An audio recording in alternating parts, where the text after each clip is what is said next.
తరగతి విద్యార్థులకు మాటలు నేర్చిన కుక్క ఉస్కో అంటే ఉస్కో అన్నదట.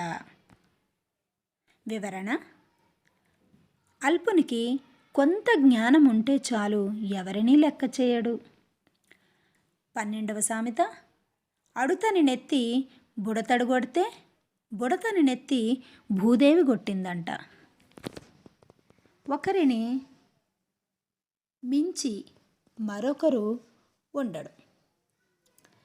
13వ సామెత: ఈగల మోత ఇంట్లో ఈగల మోత, బయట పల్లకీల మోత. వివరణ: తమ వారి నుండి అగౌరవం, బయట వారి నుండి గౌరవం పొందడం. అలాంటి సందర్భంలో ఆ సామెతను వాడతారు. 14వ సామెత: ఇటేటు రమ్మంటే ఇల్లంతా నాదే అన్నాడట. కొంచెం చనువిస్తే చాలు అంతా నాదే అని పెత్తనం చేసేవాళ్ళని ఆ సందర్భంలో ఇటేటు రమ్మంటే ఇల్లంతా నాదే అన్నాడంట అని వాడుతూ ఉంటారు. 15వ సామెత: మింగ మెతుకులేదు కానీ మీసాలకు సంపెంగ నూనె.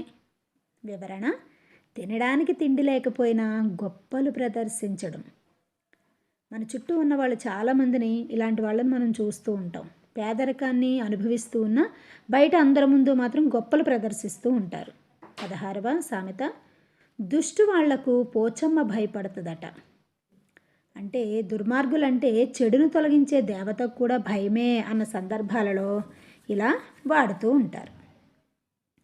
17వ సామెత: పట్టి పట్టి పంగనామాలు పెడితే గోడసాటుకు పోయి తుడుచుకున్నట్లు. వివరణ: మూర్ఖునికి మంచి మార్గం చూపించినా ఫలితం ఉండదు.